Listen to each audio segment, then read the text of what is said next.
Assalamualaikum warahmatullahi wabarakatuh.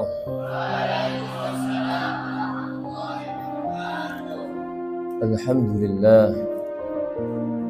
Alhamdulillahillazi khalaqas samawati wal arda wa ja'ala az-zulumati wan nur. Thumma alladhina kafaru bi rabbihim ya'dilun.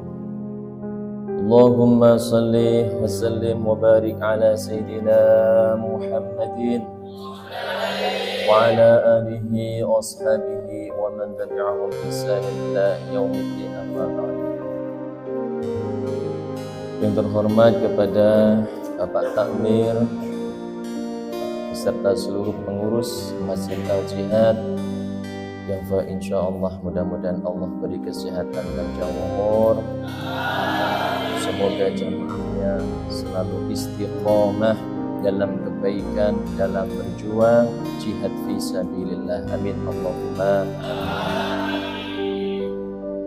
Kedua kalinya kepada seluruh jamaah Masjid Al-Jihad yang dimuliakan oleh Allah Subhanahu wa taala.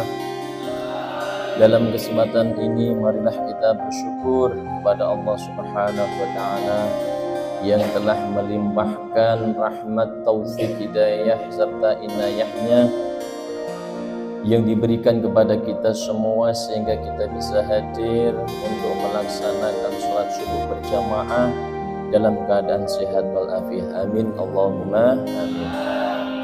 Mudah-mudahan setiap amal yang kita lakukan dicatat oleh Allah sebagai amal soleh, dicatat oleh Allah sebagai amal makbul, amal yang diterima oleh Allah Subhanahu wa taala. Amin Allahumma amin. Hadirin wal hadirat jamaah Masjid Al-Jihad yang dimuliakan oleh Allah. Dikarenakan Ustadz Aziz berhalangan, maka saya akan menggantikan beliau dalam kesempatan ini. Dalam kesempatan singkat ini saya membawakan paling tidak ada 3 kitab yang saya bawa. Yang pertama di sini adalah kitab Wasiyatul Mustafa. Jadi kitab Wasiyatul Mustafa ini kitab yang dikarang oleh Syekh Abdul Wahab Asy-Sya'rani. Beliau ini termasuk ulama besar dari negara Mesir yang kita kenal di kalangan pesantren itu kitabnya kitab kuning dikarenakan warna kertasnya berwarna kuning. Biar panjenengan semuanya apa sih kitab kuning itu? Nah, kitab yang dicetak dalam warna kuning dan di situ biasanya tidak terdapat sebuah harokat. Kemudian kitab yang kedua yaitu Lubabul Hadis. Kitab Lubabul Hadis ini biasa saya dan adik-adik ketika hari Sabtu ba'da subuh itu membaca 1 atau 2 hadis. Ini terambil dari kitab Lubabul Hadis yang dikarang oleh Syekh Jalaluddin As-Suyuti. Beliau ini ulama besar dalam segala hal. Beliau juga berasal dari negara Mesir. Kitab ini sangat simpel, ada 400 hadis, tapi hanya diambil matan. Matan itu hanya pokok-pokoknya saja. Jadi hanya diambil pokok-pokoknya saja kalau di dalam Lubabul Hadis. Matan-matannya tidak dicantumkan. Sebab kalau seandainya 400 hadis dicantumkan matan-matannya kayak sanad-sanadnya an itu tidak menjadi kecil lagi kitabnya, melainkan tebal menjadi kitab tersebut. Sehingga terkadang orang-orang itu kalau mempelajari kitab yang tebal itu agak berat, aras-arasan gitu. Makanya ulama dulu jauh memandangnya yang kecil saja, tipis saja, poin-poinnya saja. Sehingga alhamdulillah ratusan tahun kitab ini masih ada di depan kita. Kemudian satu kitab ini namanya kitab Irsyadul Ibad. Kitab ini dikarang oleh Syekh Zainuddin bin Abdul Aziz, bukan Pak Zainuddin depan itu. Jadi ini kitab yang ditulis oleh Syekh Zainuddin bin Abdul Aziz. Beliau ulama dari India. Jadi orang India itu banyak yang pinter-pinter juga. Di antaranya kitab Irsyadul Ibad ini, akan tetapi di sini dicetak dalam kertas berwarna putih. Tapi esensinya sebenarnya kitab ini kuning, karena kertas-kertas sekarang sudah bagus-bagus dan banyak sekali yang mencetak dengan berwarna putih, sehingga kitab ini masih tetap dikatakan kitab kuning karena di dalamnya tidak terdapat sebuah harokat. Nah, jadi saya akan mengenalkan satu persatu ini dengan tujuan apa? Di zaman akhir seperti ini, informasi kajian-kajian ilmiah yang disebarluaskan melalui sebuah internet. Misalnya ada orang yang menulis satu hadis misalnya. Satu hadis di situ semestinya ditulis rawahul Bukhari, diriwayatkan oleh Imam Bukhari, terus diganti rawahu Muslim. Kira-kira ngerti mboten jenengan? Nggak akan ngerti. Tapi kalau panjenengan punya kitab, coba dicek, bener nggak hadis ini yang riwayatkan Imam Bukhari? Akhirnya apa? Ketahuan di situ. Sebab dengan diterbitkannya kitab itu di percetakan, ketika ada kesalahan langsung bisa klarifikasi, bisa direvisi. Tapi kalau di dunia internet siapa yang mau revisi? Semuanya banjir. Oleh karenanya kita harus hati-hati di zaman digital ini. Di zaman digitalisasi ini harus hati-hati dikarenakan apa? Banyak sekali informasi. Ngapunten. Sekarang ini orang kan pinter-pinter, semuanya nge-share tentang bab ilmu. Entah paham ilmu atau tidak, pokoknya nge-share. Nah, ini harus kita ukur kapasitas kita. Jangan-jangan yang kita kirim itu kabar yang salah, kabar yang keliru. Kita punya nggak filter, punya nggak kita kapasitas untuk menyaring informasi dari beberapa informasi yang ada. Ini harus hati-hati. Sebab di dalam internet itu banyak sekali aliran-aliran yang keliru. Banyak sekali pendapat-pendapat yang keliru yang tidak sesuai dengan ajaran Ahlussunnah wal Jamaah. Ini yang saya tekankan pada pertemuan ini. Kemudian langsung pada pembahasan materi. Dalam kesempatan ini saya membawakan tentang keistimewaan orang berwudu. Pertama saya akan buka di dalam kitab Wasiatul Mustafa. Bismillahirrahmanirrahim. Qala al-muallif rahimahullahu ta'ala wa nafa'ana bihi wa bi ulumihi wa bi karamati bidaraini. Amin. Ya Ali, wahai Ali, Nabi Muhammad memberikan wasiat, memberikan nasihat kepada Sayyidina Ali, sahabat, keponakan sekaligus seorang menantu Nabi Muhammad SAW, yang sampai saat ini makam beliau masih dalam perdebatan. Makam beliau ini di mana sih? Ya karena emang dirahasiakan dan terjadi ikhtilaf di kalangan para ulama. Tidak seperti Sayyidina Umar, Sayyidina Abu Bakar itu pasti. Kalau beliau Sayyidina Ali masih dalam perdebatan makamnya beliau di mana. Karena beliau ini orang yang sangat cerdas sehingga disembunyikan. Sebagaimana Albert Einstein, beliau ini orang ilmuwan pada zamannya. Sampai-sampai otaknya itu dicuri oleh seorang dokter yang digunakan untuk sebuah penelitian. Nah, begitu juga Sayyidina Ali bin Abi Thalib ini orang yang cerdas, jasad beliau dirahasiakan. Biar panjenengan ketika mendapatkan informasi itu, oh ternyata terjadi perbedaan pendapat. Yang satu di tempat ini, yang satu di tempat itu. Oleh karenanya Nabi Muhammad ini berpesan kepada Sayyidina Ali, innal malaikata, sesungguhnya para malaikat ya Allah, yastaghfiruna, memohonkan ampun lil insani, kepada manusia, madam ala taharatin, selama manusia tersebut dalam keadaan suci. Walam yahdas, dan belum berhadas. Jamaah yang dimuliakan oleh Allah Subhanahu wa taala, ini kita ketahui bersama, di dalam wudu itu banyak sekali tentang keistimewaan di antaranya orang yang punya wudu.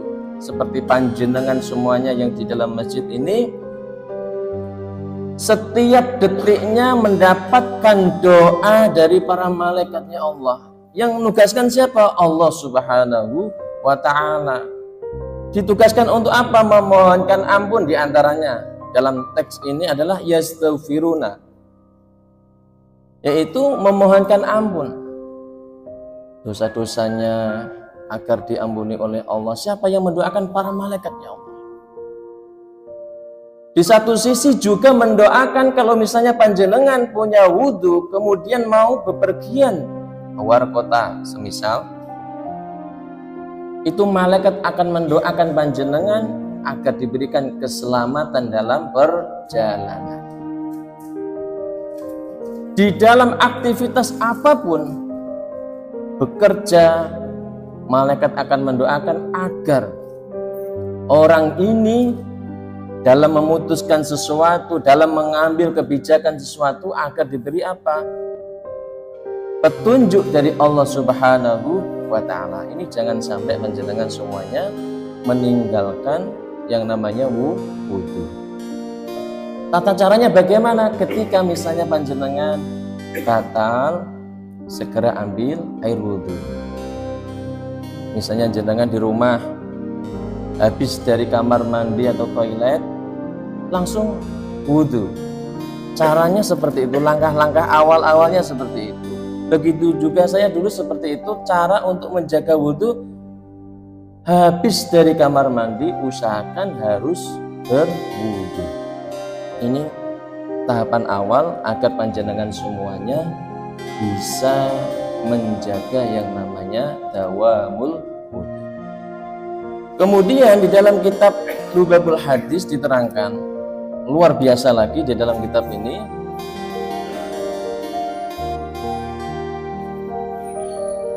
Wa qala sallallahu alaihi wasallam,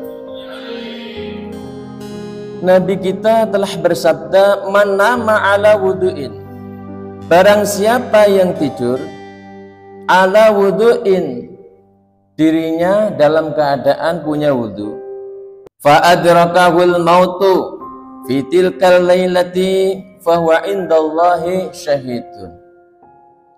Kemudian orang yang tertidur dalam keadaan punya wudu, ternyata Allah memanggil dirinya meninggal dunia dalam keadaan tertidur. Kata Allah Subhanahu wa ta'ala, fahuwa indallahi syahidun, maka orang tersebut di sisi Allah mati syahid. Nah, inilah para jamaah, untuk mendapatkan meninggal dalam keadaan syahid banyak sekali caranya. Di antaranya adalah ketika kita mau tidur hendaknya berwudu terlebih dahulu. Monggo diamalkan bareng-bareng. Luar biasa pahalanya. Setiap detik panjenengan tidur itu dinilai ibadah oleh Allah. Makanya Al-Quran, kul hal yastawil lazina ya'lamuna wal lazina la ya'lamun. Apakah sama orang yang mengaji dengan orang yang tidak ngaji? Orang yang ngerti dengan orang yang tidak mengerti? Beda. Kalau orang yang mengerti, segala aktivitas akan dipertimbangkan dan akan menjadi sebuah amal soleh. Oleh karenanya, mari kita bareng-bareng untuk menjaga amaliyah yang namanya menjaga wudu. Sebagaimana tentara Hamas itu, ada yang menginformasikan kepada kita, tentara Hamas itu tidak pernah yang namanya kok sampai enggak wudu, itu enggak. Mesti beliau-beliau ini dalam keadaan berwudu. Di samping beliau ini rajin membaca Al-Quran, juga menjaga wudhu. Ini luar biasa beliau-beliau ini. Sehingga pilihan Allah Subhanahu wa Ta'ala ini diantaranya adalah tentara Hamas, yang konon ceritanya semuanya penghafal Quran.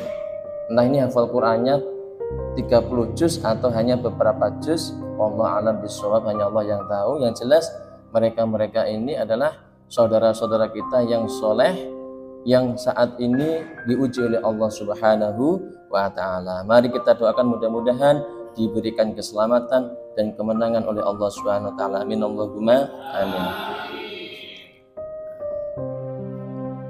Kemudian waqala sallallahu alaihi wasallam, Nabi telah bersabda, sibghatul wudu'i marratun, pokoknya wudu itu sekali.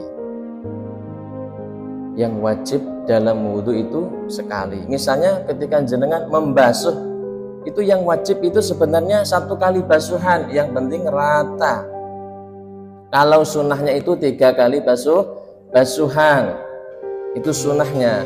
Namun berbeda halnya ketika jamaahnya bludak antri, sebentar lagi akan iqomah, itu tidak 3 lagi para jamaah, cukup 2 kali saja basuhan, itu yang menjadi sunnah. Sebab kalau sampai 3 kali basuhan, sunnah-sunnahnya berkumur, menghirup istinsyak, memasukkan air ke hidung atau membersihkan hidung, itu nanti yang lain saudara-saudara kita nggak kebagian sholat jamaah. Oleh karenanya cukup dengan 2 kali saja, 2 kali basuhan. Tapi pokoknya itu hanya 1 kali basuhan.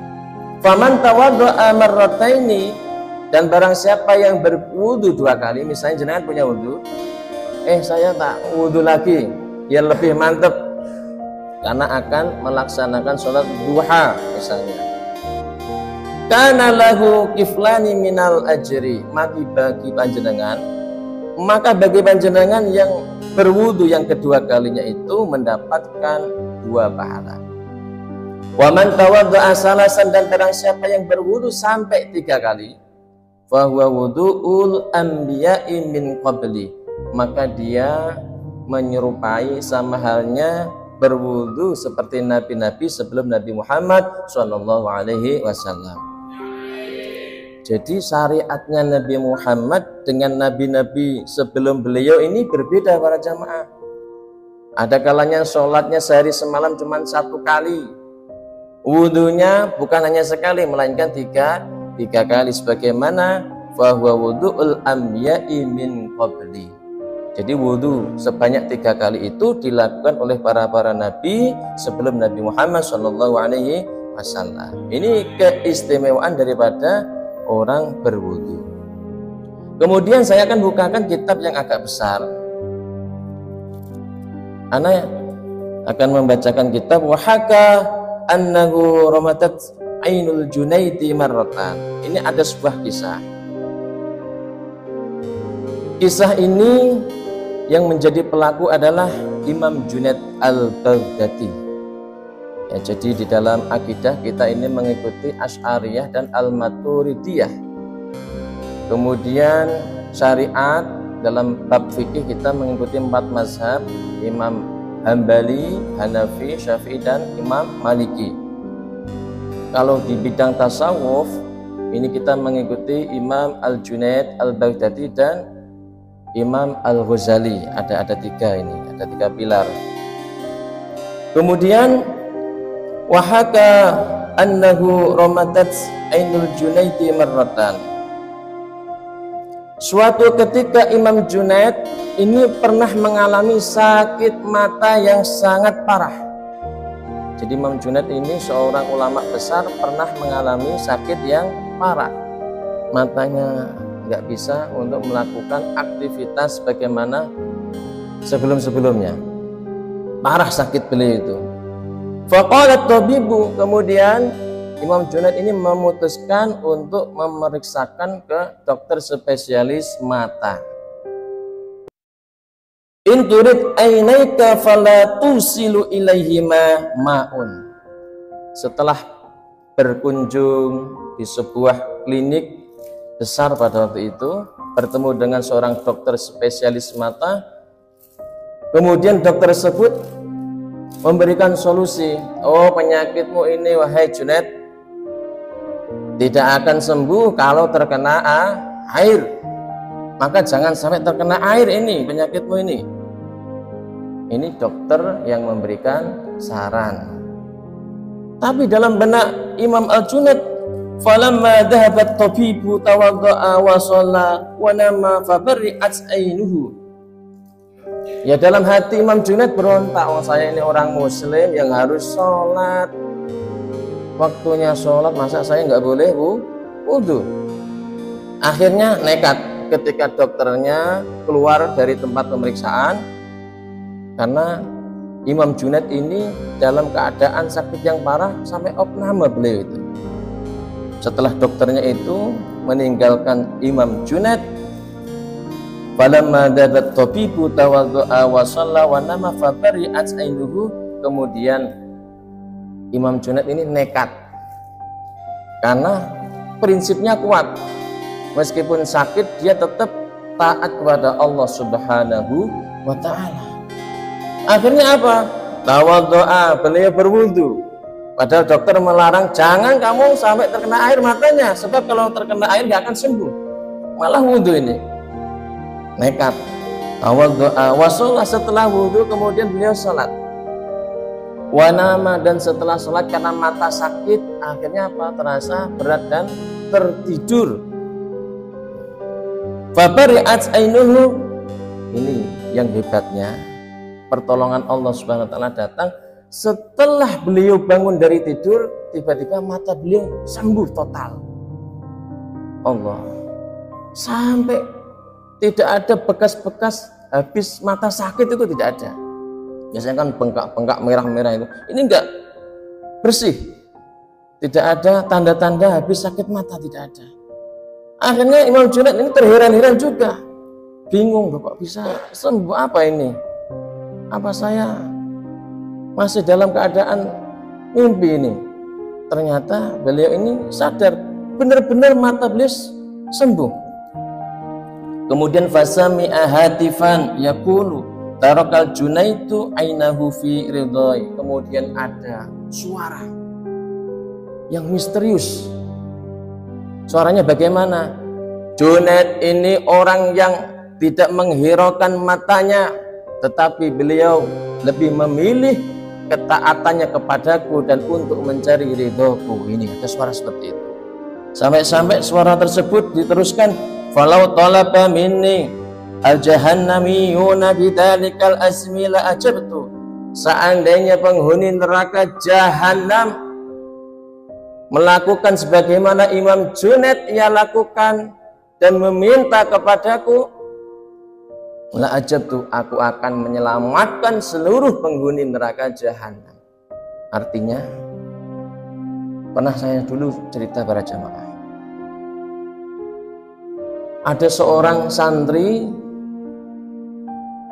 yang berada di dalam pondok yang tidak mau makan, yang tidak mau berkumpul dengan temannya, sehari-harinya nangis terus. Waktunya makan nangis, waktunya ngaji nangis, waktunya mandi nangis, nggak mau mandi, nggak mau makan, nggak mau tidur, nangis terus. Akhirnya ketua pondok ini melaporkan keadaan santri kepada seorang pengasuh pondok pesantren.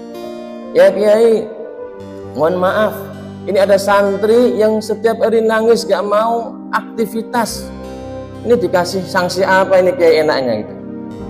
Jangan kamu kasih sanksi dulu, coba aku lihat. Ditanya, anakku, mengapa kamu tidak seperti teman-teman yang lain? Kok malah kamu nangis terus? Apa yang jadi sebab? Wahai guruku, engkau ini yang menunjukkan ilmu, yang mengenalkan aku ini kepada Allah dan Rasulullah, dan yang engkau mengajari aku halal dan haram. Mana tega ketika aku melihat ke atas, engkau ini ternyata bukan ahli surga wahai guru, tetapi engkau ini malah sebaliknya. Saya lihat di arsy itu panjenengan seorang ahli neraka. Apa saya ini enggak susah wahai guru? Engkau ini jasanya besar, tetapi mengapa tidak menjadi ahli jannah tapi menjadi ahli nar? Akhirnya, kalau seandainya Apa yang engkau katakan itu benar. Ketahuilah anakku, aku ridho kalau seandainya aku ditakdirkan oleh Allah masuk ke dalam neraka dan menjadi penghuni neraka, aku ridho. Ketahuilah, meskipun aku ditakdirkan oleh Allah sebagai penghuni neraka, aku tetap sholat, aku tetap mengajar, aku tetap melakukan amal-amal soleh yang lain. Kalau seandainya itu aku menjadi penghuni neraka, aku ridho. Tambah nangis ini si santri. Akhirnya qadarullah, yang tadinya dilihat oleh santri di aras di langit itu, kiainya, gurunya ini ahli nar, keesokan harinya berubah menjadi min ahlil jannah. Ternyata hidup itu para jamaah, yang penting kita melakukan yang maksimal sebaik-baiknya, kemudian berdoa kepada Allah, dan yang ketiga kita pasrahkan semuanya pada Allah Subhanahu wa Ta'ala. Itu kunci kesuksesan. Begitu juga Imam Junaid tadi, ketika mata beliau sakit karena nggak peduli, yang penting aku waktunya sholat, harus sholat. Apa yang terjadi? Mata yang tadinya sakit menjadi sembuh. Ini yang paling hebat lagi para jamaah. Keesokan hari, falamma ja'at tabibu wa ra'al 'aina sahihata. Setelah keesokan hari, dokter ini mau melihat perkembangan mata Junaid ini seperti apa, apakah tambah bengkak parah atau bagaimana. Ternyata sehat. Terheran-heran ini dokter. Qala ma fa'alta. Wahai Junaid, apa yang engkau lakukan? Kok matamu sekarang sudah sembuh, penglihatanmu sudah normal? Apa yang kamu lakukan? Qala tawaddatu wa shallaitu. Dokter, aku semalam berwudu, setelah berwudu aku melaksanakan sholat. Terheran-heran, wa kana tabibu nasraniyan. Ternyata dokter tadi itu beragama Nasrani, bukan orang Muslim. Fa'amana fi harin, pada saat itu seketika dokter yang beragama Nasrani beriman dan mengucapkan asyhadu an la ilaha illallah wa asyhadu anna Muhammadar Rasulullah. Mari bersama-sama, asyhadu an la ilaha illallah wa asyhadu anna Muhammadar Rasulullah. Asyhadu an la ilaha illallah wa asyhadu anna Muhammadar Rasulullah. Akhirnya ikrar dan masuk Islam, mendapatkan hidayah melalui kehebatan sakitnya Imam Al-Junaid yang seketika sembuh karena berkahnya wudhu. Setelah wudhu sholat. Akhirnya dokter tadi melanjutkan, hadza allajul khaliqi lal makhluk. Ini obat dari Allah, itu. Ini obat dari Tuhan Allah Subhanahu wa Ta'ala, lal makhluk, bukan dari makhluk. Artinya bukan dari obat. Ini menjadikan pelajaran bagi kita semua. Obat yang ada di apotek, yang diberikan resep dari dokter, yang panjenengan minum, itu bukan hakikatnya yang menyembuhkan para jamaah. Itu sebagai wasilah Allah menitipkan kesembuhan melalui obat-obatan tersebut. Sebagaimana ketika Allah memberikan yang namanya obatnya haus itu minum, itu bukan air yang menjadikan obat daripada haus, tetapi Allah menitipkan obatnya haus itu melalui air. Orang yang lapar, bukan makanan yang menjadikan penyebab daripada hilangnya rasa lapar, tetapi Allah menitipkan kenyang itu pada makanan. Kemudian wa kuntu anna armadu wa kunta anta tabibu. Ini berbalik arah. Yang tadinya orang Nasrani ini tadi yang menjadi dokter, tapi apa pengakuan beliau? Sebenarnya yang sakit hakikatnya itu bukan engkau wahai Imam Junaid, tapi aku ini yang sakit. Artinya belum mendapatkan hidayah. Karena berkah dari sakitnya Imam Junaid sehingga mengantarkan dokter Nasrani ini tadi mendapatkan hidayah. dari Allah Subhanahu wa taala, wa kunta anta tabibu, engkau inilah wahai Imam Junaid hakikatnya seorang dokter. Akhirnya mengaku yang menjadi dokter sebenarnya adalah Imam Al-Junaid.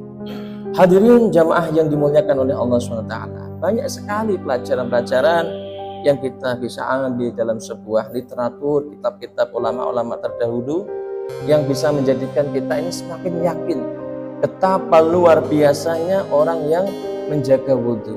Oleh karenanya sepulang dari ini usahakan untuk seterusnya mari kita rame-rame untuk menjaga wudhu.